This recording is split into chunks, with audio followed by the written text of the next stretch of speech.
ನಮಸ್ಕಾರ ವೀಕ್ಷಕರೇ, ಮಲೇಷ್ಯಾದಲ್ಲಿ ಕನ್ನಡ ಕಂಪು ವಿಶೇಷ ಕಾರ್ಯಕ್ರಮಕ್ಕೆ ಸ್ವಾಗತ. ನಾನು ಗೌತಮ್ ಶೆಟ್ಟಿ. ಈಗ ರಾಜ್ಯಾದ್ಯಂತ ಕನ್ನಡ ರಾಜ್ಯೋತ್ಸವದ ಸಂಭ್ರಮ ಮನೆ ಮಾಡಿರುವಂಥದ್ದು. ಕನ್ನಡ ಅಂದ ಕೂಡಲೇ ನೆನಪಾಗುವಂಥದ್ದು ಕರ್ನಾಟಕದ ಪ್ರಾಚೀನ ಸಂಸ್ಕೃತಿ, ಹಾಗೇನೆ ಸಮೃದ್ಧವಾದಂತಹ ಸಾಹಿತ್ಯ ಕ್ಷೇತ್ರ. ಹೌದು, ಈ ಒಂದು ಕನ್ನಡದ ಸಾಹಿತ್ಯ ಕ್ಷೇತ್ರ ವಿಶ್ವಾದ್ಯಂತ ಒಂದು ಮಾನ್ಯತೆಯನ್ನು ಪಡೆದಿರುವಂಥದ್ದು. ಆದರೆ ಇದರ ನಡುವೆ ಒಂದು ಮಾತು ಕೇಳಿ ಬರ್ತಾ ಇರುವಂಥದ್ದು, ಕರ್ನಾಟಕದಲ್ಲೇ ಕನ್ನಡಕ್ಕೆ ಪ್ರಾಮುಖ್ಯತೆ ಕಡಿಮೆ ಆಗ್ತಾ ಇದೆ ಅನ್ನುವಂಥದ್ದು. ಆದರೆ ಈ ಒಂದು ಕರ್ನಾಟಕದಲ್ಲಿ ಪ್ರಾಮುಖ್ಯತೆ ಕಡಿಮೆ ಆಗ್ತಾ ಇದೆ ಅನ್ನುವಂತಹ ಮಾತುಗಳು ಕೇಳಿ ಬರ್ತಾ ಇರುವ ನಡುವೆ ವಿದೇಶಗಳಲ್ಲಿ ಒಂದು ಕನ್ನಡದ ಕಂಪನ್ನು ಪಸರಿಸುವಂತಹ ಕೆಲಸಗಳು ನಿರಂತರವಾಗಿ ನಡೆದುಕೊಂಡು ಬರ್ತಾ ಇರುವಂಥದ್ದು. ಏನು ಹೊರ ದೇಶಗಳಲ್ಲಿ ನೆಲೆಸಿರುವಂತಹ ಕನ್ನಡಿಗರು ತಮ್ಮ ಒಂದು ಮಾತೃಭಾಷೆಯ ಮೇಲಿರುವಂತಹ ಒಂದು ಅಭಿಮಾನವನ್ನ ಆಯಾ ದೇಶಗಳಲ್ಲಿ ತೋರ್ಪಡಿಸ್ತಾ ಇದ್ದಾರೆ. ಆ ಮೂಲಕ ಅಲ್ಲಿ ಒಂದು ಕನ್ನಡ ಪರವಾದ ಒಂದು ಕಾರ್ಯಕ್ರಮಗಳನ್ನು ಆಯೋಜಿಸಿ ಬೇಷ್ ಅಂತ ಅನಿಸಿಕೊಳ್ತಾ ಇದ್ದಾರೆ. ಎಸ್, ನಾವೀಗ ಯಾಕೆ ಇಷ್ಟು ಮಾತನಾಡ್ತಾ ಇದ್ದೀವಿ ಅಂತ ಹೇಳಿದರೆ, ನಾವಿವತ್ತು ಮಾತನಾಡೋಕ್ಕೆ ಹೊರಟಿರೋದು ಕೂಡ ಅದೇ ಒಂದು ವಿಚಾರದ ಬಗ್ಗೆ. ಮಲೇಷ್ಯಾದಲ್ಲಿ ಕರ್ನಾಟಕದ, ಅದರಲ್ಲೂ ಕರಾವಳಿಯ ಒಂದು ಕಂಪನ್ನು ಪಸರಿಸುವಂತಹ ಕೆಲಸ ಆಗಿರುವಂಥದ್ದು. ಮಂಗಳೂರಿನ ಕಥಾಬಿಂದು ಸಾಹಿತ್ಯ ಸಾಂಸ್ಕೃತಿಕ ವೇದಿಕೆ ವತಿಯಿಂದ ಮಲೇಷ್ಯಾದಲ್ಲಿ ಒಂದು ಕನ್ನಡ ಕವಿಗೋಷ್ಠಿ ಹಾಗೂ ಸಾಂಸ್ಕೃತಿಕ ಕಾರ್ಯಕ್ರಮ ಕೂಡ ನಡೆದಿರುವಂಥದ್ದು. ಇದು ಸೆಪ್ಟೆಂಬರ್ ತಿಂಗಳಲ್ಲಿ ನಡೆದಿರುವಂತಹ ಕಾರ್ಯಕ್ರಮ. ಈ ಒಂದು ಕಾರ್ಯಕ್ರಮದ ಬಗ್ಗೆ ನಮ್ಮ ಜೊತೆಗೆ ಮಾತನಾಡೋದಕ್ಕೆ ಈ ಒಂದು ಲೇಖಕ ಹಾಗೇನೆ ಈ ಒಂದು ಕಥಾಬಿಂದು ಸಾಹಿತ್ಯ ವೇದಿಕೆಯ ಸಂಘಟಕರಾಗಿರುವಂತಹ PV ಪ್ರದೀಪ್ ಕುಮಾರ್ ಅವರು ನಮ್ಮ ಜೊತೆಗಿದ್ದಾರೆ. ಸರ್, ಕಾರ್ಯಕ್ರಮಕ್ಕೆ ಸ್ವಾಗತ.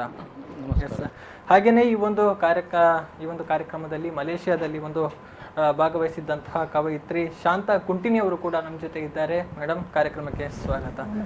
ಹಾಗೇನೆ ಇನ್ನು ಈ ಒಂದು ಕಾರ್ಯಕ್ರಮದಲ್ಲಿ ನೃತ್ಯ ಪ್ರದರ್ಶನವನ್ನ ನೀಡಿದಂತಹ ಕುಮಾರಿ ಸೌರಭ ಕುಂಟಿನಿ ಅವರು ಕೂಡ ನಮ್ಮ ಜೊತೆ ಕಾರ್ಯಕ್ರಮದಲ್ಲಿದ್ದಾರೆ. ಕಾರ್ಯಕ್ರಮಕ್ಕೆ ಸ್ವಾಗತ. ಎಸ್, ನಾನಿನ್ನು ಕಾರ್ಯಕ್ರಮದ ಬಗ್ಗೆ ವಿಚಾರಕ್ಕೆ ಬರೋದಿದ್ರೆ ನಾನು ಮೊದಲು PV ಪ್ರದೀಪ್ ಕುಮಾರ್ ಅವರಿಂದ ಶುರು ಮಾಡ್ತೇನೆ. ಸರ್, ಅಲ್ಲಿ ಒಂದು ನಡೆದಂತಹ ಕಾರ್ಯಕ್ರಮದ ಬಗ್ಗೆ ಒಂದು ಬ್ರೀಫ್ ಆಗಿ ಎಕ್ಸ್ಪ್ಲೇನ್ ಮಾಡೋದಿದ್ರೆ. ನಾವು ಕಾರ್ಯಕ್ರಮ ಕೊಡಬೇಕು ಅಂತೇಳಿ ಸಾಧಾರಣ ಒಂದು 2-3 ತಿಂಗಳಿಂದನೂ ನನಗೆ ಅಲ್ಲಿಂದ ಕಾರ್ಯಕ್ರಮ ನಮಗೆ ನಡೆಸ್ಕೊಡಿ, ನವರಾತ್ರಿ ಟೈಮಿಗೆ, ನವರಾತ್ರಿಯಲ್ಲಿ ತುಂಬ ಚೆನ್ನಾಗಿ ಒಂದು ವಿಜೃಂಭಣೆಯಿಂದ ಕಾರ್ಯಕ್ರಮ ಮಾಡ್ತಾರೆ ಅಲ್ಲಿ. ಹಾಗಾಗಿ ಒಂದು ನವರಾತ್ರಿ ಟೈಮಲ್ಲಿ ಒಂದು ಕಾರ್ಯಕ್ರಮ ನಡೆಸ್ಕೊಡಿ ಅಂತೇಳಿ ನಮ್ಮಲ್ಲಿ ಕೇಳ್ತಾ ಇದ್ರು. ಹಾಗೆ ನಾವು ನವರಾತ್ರಿಯ ಕೊನೆ ದಿನ ಈ ಕಾರ್ಯಕ್ರಮನ ಒಂದು ಯೋಜನೆ ಹಾಕಿದ್ದು. ನಾವು ಫಸ್ಟು ಸಾಂಸ್ಕೃತಿಕ ಕಾರ್ಯಕ್ರಮ ಮಾಡೋದು ಅಂತ ಫಸ್ಟ್ ಯೋಜನೆ ಹಾಕಿದ್ದು. ಜೊತೆಗೆ ಇದೊಂದು ಕವಿಗೋಷ್ಠಿನೂ ಇರಲಿ, ನಮ್ಮ ಕನ್ನಡದ ಕಂಪು ಅಲ್ಲಿ ಒಂದು ಪ್ರಸರಿಸಿರಲಿ ಅನ್ನೋ ಯೋಜನೆಯಿಂದ ಒಂದು ಕವಿಗೋಷ್ಠಿನೂ ಅದು ಯೋಜನೆ ಹಾಕೊಂಡು ನಾವು 20ನೇ ತಾರೀಕು ಅಕ್ಟೋಬರು 20ನೇ ತಾರೀಕು ನಾವು ಕಾರ್ಯಕ್ರಮನ ಅಲ್ಲಿ ಆಯೋಜಿಸ್ತು. ಅಲ್ಲಿ ನಮಗೆ ಒಳ್ಳೆ ಒಂದು ರೆಸ್ಪಾನ್ಸ್ ಬಂತು. ಅದರಿಂದ ನಮಗೆ ನೆಕ್ಸ್ಟ್ ಸಿಂಗಾಪುರಲ್ಲೂ ಒಂದು ಮಾಡಿಕೊಡಿ ಅಂತೇಳಿ ಒಬ್ಬರು ಬೇಡಿಕೆ ಬಂತು. ಇನ್ನು ಮೇಡಮ್ ಅಂತ ನಾನು ಕೇಳ್ತೇನೆ. ಮೇಡಮ್, ಅಲ್ಲಿ ಹೋಗಿ ಒಂದು ಕಾರ್ಯಕ್ರಮವನ್ನು ಕೊಟ್ರಿ, ಒಂದು ಗೋಷ್ಠಿಯನ್ನು ನಡೆಸಿಕೊಟ್ರಿ. ಹೇಗಿತ್ತು ಅನುಭವ ಅನ್ನುವಂಥದ್ದು ಕಾರ್ಯಕ್ರಮದ ಬಗ್ಗೆ? ಅಂದರೆ ಮಲೇಷ್ಯಾ ಅಂತ ಹೇಳಿದ ತಕ್ಷಣ ನಾವು ನಮ್ಮ ಒಂದು ಕಲ್ಪನೆ ಬೇರೆ ಇರ್ತದೆ.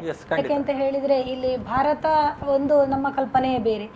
ಹೊರ ದೇಶದಲ್ಲಿ ಹೇಗೆ ಆಗಬಹುದೋ ಏನು ವ್ಯವಸ್ಥೆ ಇರಬಹುದೋ ಏನೋ, ಅಥವಾ ನಾವು ಒಂದು ಇಷ್ಟರ ತನಕ ಹೋಗಿಲ್ಲದ ಒಂದು ಊರು ಹೇಗೆ ಇರಬಹುದು ಅನ್ನುವಂತಹ ಒಂದು ಕುತೂಹಲವೂ ಇತ್ತು, ಮತ್ತು ತುಂಬ ಒಂದು ಖುಷಿಯೂ ಆಯಿತು. ಆದರೆ ಆ ಒಂದು ಕುತೂಹಲಕ್ಕೆ ಇನ್ನೂ ಒಂದು ಸಪೋರ್ಟ್ ಸಿಕ್ಕುವಂತಹ ಒಂದು ಖುಷಿತನ ನಮಗೆ ಅಲ್ಲಿ ಕಾರ್ಯಕ್ರಮ ಕೊಡುವುದರ ಮೂಲಕ ನಮಗೆ ಆಯಿತು ಅಂತ ಹೇಳ್ಬಹುದು. ಎಸ್, ಅಂದ್ರೆ ಕಾರ್ಯಕ್ರಮ ನಡೆಸಿಕೊಟ್ಟ ಒಂದು ಅನುಭವ ಹೇಗಿತ್ತು ಅನ್ನುವಂಥದ್ದು ಅದು ಕೂಡ ತುಂಬ ಒಂದು ಉತ್ತಮವಾದ ಪ್ರತಿಕ್ರಿಯೆ ಬಂತು. ಅಲ್ಲಿ ಎಲ್ಲ ಜನರು ಕೂಡ ಅಲ್ಲಿ ಬಂದವರು ಆಗಲಿ, ಎಲ್ಲರೂ ಅಲ್ಲಿ ಒಂದು ಮಾರಿಯಮ್ಮನ್ ಟೆಂಪಲ್ನ ಒಂದು ಆಡಳಿತ ಮಂಡಳಿಯವರು ಆಗಲಿ, ಎಲ್ಲರೂ ನಮಗೆ ಒಂದು ಸಪೋರ್ಟ್ ಕೊಟ್ಟರು. ಅಂದರೆ ನಮ್ಮ ಒಂದು ಕಾರ್ಯಕ್ರಮವನ್ನು ನೋಡಿ ಇನ್ನೂ ಇಂತಹ ಕಾರ್ಯಕ್ರಮಗಳನ್ನು ಇನ್ನೂ ಜಾಸ್ತಿ ನಾವು ಕೊಡಿಸಬೇಕು, ಅಥವಾ ಇನ್ನು ಇಂತಹ ಕಾರ್ಯಕ್ರಮಗಳು ತುಂಬ ಬರಬೇಕು, ನಾವು ಇಲ್ಲಿ ಕೂಡ ಇನ್ನು ದೊಡ್ಡದೊಂದು ಕವಿಗೋಷ್ಠಿಯನ್ನು ಆಯೋಜಿಸುವ ಅಂತ ಹೇಳುವಂತಹದ್ದು ಅಲ್ಲಿ ತಾರಾನಾಥ್ ಅಂತ ಅನ್ನುವವರ ಒಂದು ಬಾಯಿಂದ ಆ ಮಾತು ಬಂದಿದೆ. ಅದು ಹಾಗೆ ಅದು ಒಂದು ನಮಗೆ ಖುಷಿ ತಂತು. ಮತ್ತೆ ನಮ್ಮ ಮಕ್ಕಳು ಎಲ್ಲರೂ ಸೇರಿಕೊಂಡು ನಾವು ಮಾಡುವಂತಹ ಒಂದು ಕಾರ್ಯಕ್ರಮ ಎಲ್ಲರಿಗೂ, ಇಡೀ ಈ ಕಡೆಯವರಿಗೂ ಆ ಕಡೆಯವರಿಗೂ ಎಲ್ಲರಿಗೂ ತಲುಪಿದೆ ಅಂತ ಹೇಳುವಂಥದ್ದು ಆ ಒಂದು ಸಂತಸ. ಎಸ್, ಇನ್ನು ನಾನು ಸೌರಭ ಅವರನ್ನ ಕೇಳ್ತೀನಿ. ತಾವು ಅಲ್ಲಿ ಭರತನಾಟ್ಯ ಪ್ರದರ್ಶನವನ್ನ ಮಾಡಿದ್ರಿ ಅನ್ನುವಂಥದ್ದು, ತಮ್ಮ ಒಂದು ಅನುಭವ ಹೇಗಿತ್ತು ಅನ್ನುವಂಥದ್ದು? ಮೊದಲಿಗೆ ಸತ್ಯಶಾಂತ ಪ್ರೊಡಕ್ಷನ್, ಇದು ನನ್ನ ಅಮ್ಮ ಶಾಂತ ಕುಂಟಿನಿಯವರು ಇದು ಅದರ ಓನರ್. ಹಾಗೆ ಇವರು ಪ್ರದೀಪ್ ಕುಮಾರ್ ಸರ್ ಅವರು ನನ್ನ ಅಮ್ಮನಲ್ಲಿ ಹೇಳಿದರು, ಒಂದು ಹಾಗೆ ಸಾಂಸ್ಕೃತಿಕ ಕಾರ್ಯಕ್ರಮ ಹೀಗೆ ಮಲೇಷ್ಯಾದಲ್ಲಿ ಕೊಡುವಂಥದ್ದು ಅಂತ. ಹಾಗೆ ನನಗೆ ಒಂದು ನಾನು ಈಗ BAMS ಓದ್ತಾ ಇರುವ ಕಾರಣ ನನಗೆ ಒಂದು ಎಕ್ಸಾಮ್ ಮುಗಿಸಿ ಒಂದು ಬಿಡುವಿನ ಸಮಯ ಈಗ, ಹಾಗೆ ಫ್ರೀ ಇತ್ತು. ನನ್ನದೊಂದು ಪ್ರತಿಭೆಯನ್ನು ಹೊರ ಹಾಕಲಿಕ್ಕೆ ಒಂದು ವೇದಿಕೆ ಮಲೇಷ್ಯಾದಲ್ಲಿ ಸಿಕ್ಕಿತು. ಹಾಗೆ ಅಲ್ಲಿ ಹೋಗಿ ಒಂದು ನೃತ್ಯವನ್ನು ಕೊಟ್ಟೆ. ಭೋ ಶಂಭೋ ಅನ್ನೋ ಹಾಡಿಗೆ ನೃತ್ಯ ಮಾಡಿದೆ. ಅಲ್ಲಿ ನೃತ್ಯ ಮಾಡಿದಾಗ ಅಲ್ಲಿ ಆಡಳಿತ ಮಂಡಳಿಯವರಿಗೆ ಖುಷಿ ಆಯಿತು. ಮರುದಿನಕ್ಕೆ ಭಾಗ್ಯದ ಲಕ್ಷ್ಮೀ ಬಾರಮ್ಮ ಅನ್ನೋ ಹಾಡಿಗೆ ಸಹ ಡ್ಯಾನ್ಸ್ ಮಾಡಬೇಕು ಅಂತ ಹೇಳಿದರು. ಹಾಗೆ ಅಲ್ಲಿ ಡ್ಯಾನ್ಸ್ ಮಾಡಿದೆ. ತುಂಬ ಖುಷಿ ಆಯಿತು ಮಲೇಷ್ಯಾದಲ್ಲಿ ಡ್ಯಾನ್ಸ್ ಮಾಡಿದಂಥದ್ದು. ಎಸ್, ನೀವು ಇನ್ನು ಇಷ್ಟೆಲ್ಲ ಒಂದು ಕಾರ್ಯಕ್ರಮದ ಬಗ್ಗೆ ವಿವರಿಸಿದ ಮೇಲೆ ನಮಗೂ ಒಂದು ಆ ಕಾರ್ಯಕ್ರಮ ಹೇಗಿತ್ತು, ಅದರ ಜಲಕ್ಕೆ ಹೇಗಿದೆ ಅನ್ನುವಂಥದ್ದನ್ನು ಒಂದು ನೋಡುವ ಆಸೆ ಎಲ್ರಿಗಿರುವಂಥದ್ದು. ಸೊ ಎಸ್ ವೀಕ್ಷಕರೇ, ಹಾಗಿದ್ರೆ ಮಲೇಷ್ಯಾದಲ್ಲಿ ನಡೆದಂತಹ ಒಂದು ಕಾರ್ಯಕ್ರಮದ ದೃಶ್ಯಗಳು ಇದೀಗ ನಿಮಗಾಗಿ. ಧಾನ್ಯ ಸಮನ್ವಿತಃ ತ್ರಿಕಾಲಂ ಯಪ್ಪಠೇ ನಿತ್ಯಂ ಮಹಾಶತ್ರು ವಿನಾಶನಂ ಮಹಾಲಕ್ಷ್ಮೀರ್ಭವೆ ನಿತ್ಯಂ ಪ್ರಸನ್ನ ವರದಾ ಶುಭ.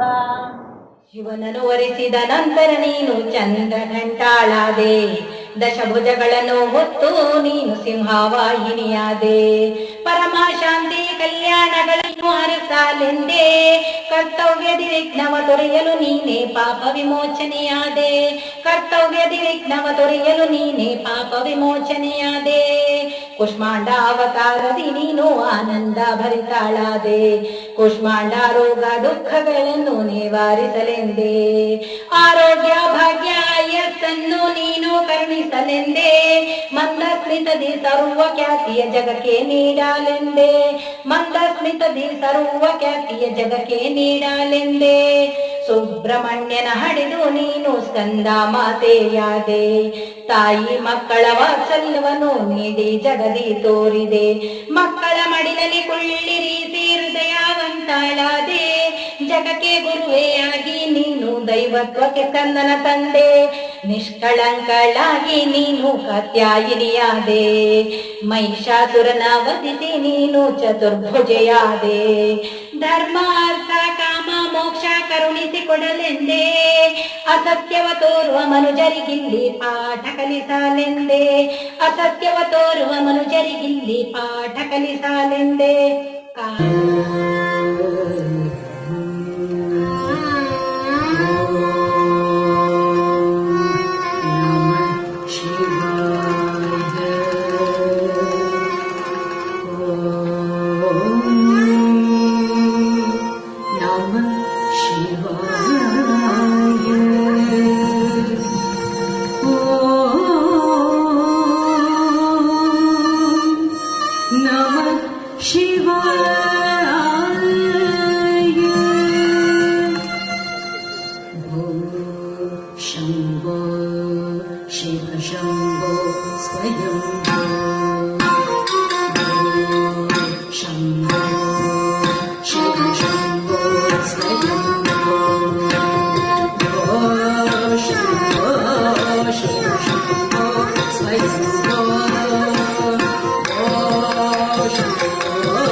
ಈ ಒಂದು ಕಾರ್ಯಕ್ರಮದ ಬಗ್ಗೆ ನಾನು ಇನ್ನಷ್ಟು ಮಾಹಿತಿಯನ್ನು ಪಡ್ಕೊಳ್ಬೇಕು, ಆದರೆ ಅದಕ್ಕಿಂತ ಮುಂಚೆ ಒಂದು ವಿರಾಮದ ಬಳಿಕ ಮತ್ತೆ ವಿಶೇಷ ಕಾರ್ಯಕ್ರಮ ಮುಂದುವರಿಯುತ್ತೆ.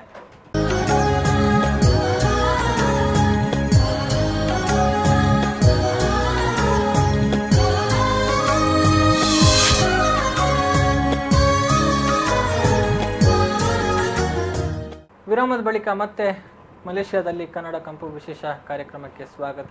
ನಾವು ವಿರಾಮಕ್ಕಿಂತ ಮುಂಚೆ ಮಲೇಷ್ಯಾದಲ್ಲಿ ನಡೆದಂತಹ ಒಂದು ಕನ್ನಡದ ಒಂದು ಕಂಪನ್ನು ಪಸರಿಸಿದಂತಹ ಒಂದು ಕಾರ್ಯಕ್ರಮದ ಬಗ್ಗೆ ಮಾಹಿತಿಯನ್ನು ಪಡ್ಕೊಂಡ್ವಿ, ಹಾಗೆಯೇ ಒಂದು ದೃಶ್ಯಗಳನ್ನು ಕೂಡ ನೋಡ್ಕೊಂಡು ಬಂದ್ವಿ.